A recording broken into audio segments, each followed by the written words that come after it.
जी हाँ, नमस्कार दोस्तों, कैसे हैं आप सभी। और आज का क्वेश्चन है कि 0 से 50 के बीच विषम संख्या का योगफल निकालिए। और ये बहुत ज़्यादा इंपॉर्टेंट क्वेश्चन है 2023 के लिए। उम्मीदें हैं कि ये क्वेश्चंस पूछने की संभावना है, क्योंकि इस तरह के क्वेश्चंस लगातार पूछे जा रहे हैं। तो ये क्वेश्चंस आप जरूर करके जाइएगा और इस तरह मैं आपको देता हूं इंपॉर्टेंट क्वेश्चंस। तो आइए इस क्वेश्चंस को सॉल्व कैसे करते हैं, इन चीजों को जानने की कोशिश करें। तो 0 से 50 के बीच विषम संख्या कौन कौन आता है, पहले इस बात को तो जान लें। तो 0 से 50 के बीच तो लिखेंगे क्या, 0 से 50 के बीच, 0 से 50 के बीच संभावित विषम संख्या, संभावित विषम संख्या, संभावित विषम संख्या क्या हो जाएगा, पहला हो जाएगा 1, फिर हो जाएगा 3, फिर हो जाएगा 5, इसी तरह से बढ़ते बढ़ते जाएगा और 50 पे अंत करेगा। लेकिन 50 क्या विषम संख्या है? जी नहीं।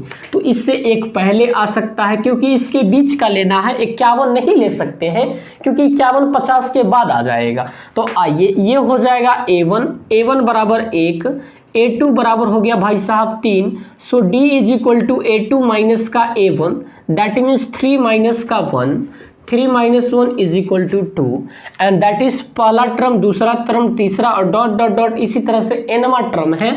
सो that's why the reasons an is equal to 49। And now we know that the formula of an is equal to a plus n minus 1 into का d। ये फार्मूला हम लोग जानते हैं कि a plus n minus 1 into का d होता है, ये फार्मूला। और इस फार्मूले की मदद से हम लोग कुछ चीज़ जानेंगे, जिसका नाम है n की वैल्यूज़। हम लोग यहाँ से जानने की कोशिश करते हैं। तो n की वैल्यूज़ अगर जानने की कोशिश करें तो an का मान है 49 और a का मान है 1 और प्लस का n माइनस 1 है और d का मान है 2। 1 इधर आ जाएगा तो 49 में से 1 जाएगा तो 48, n माइनस 1 और ये हो जाएगा 2।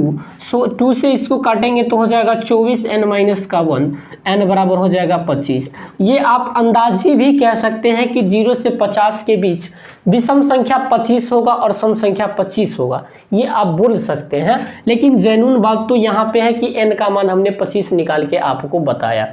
अब आइए, हम लोग यहाँ पे n का मान नहीं दिखाना है, अपने को योगफल निकालना है। तो इसको हम मिटा देते हैं और डायरेक्ट आपको n का मान दे देते हैं। तो n का मान हमने यहाँ पे लिखा n is equal to 25। So now अब Sn निकालना है। Sn बराबर हमने पढ़ा है, that is n by 2 into 2a plus n minus 1 is into d। This is the formula of summations of n terms, so that is equal to n by 2 into 2a plus n minus 1 into d। So we have to put out the values of n is equal to 25।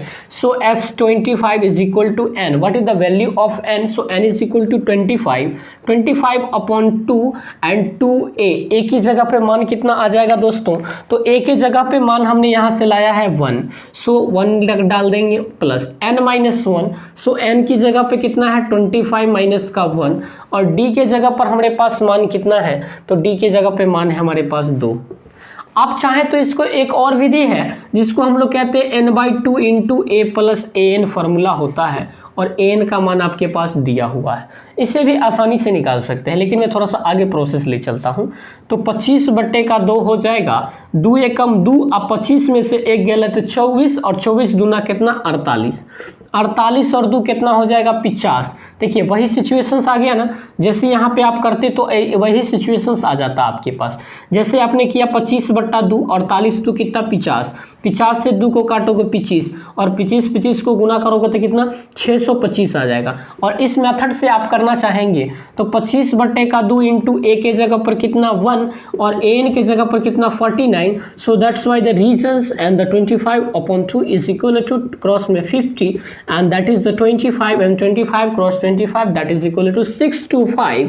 ये और ये answer same ही है। तो आप चाहे तो इसको यूं भी बना सकते हैं, आप चाहे तो इसको यूं भी बना सकते हैं। ये बहुत आसान सा प्रोसेस है। ये भी Sn का ही एक फार्मूला है, n by 2 into a plus an, a का मान इतना an का मान इतना, आराम से इसका आंसर ला सकते हैं।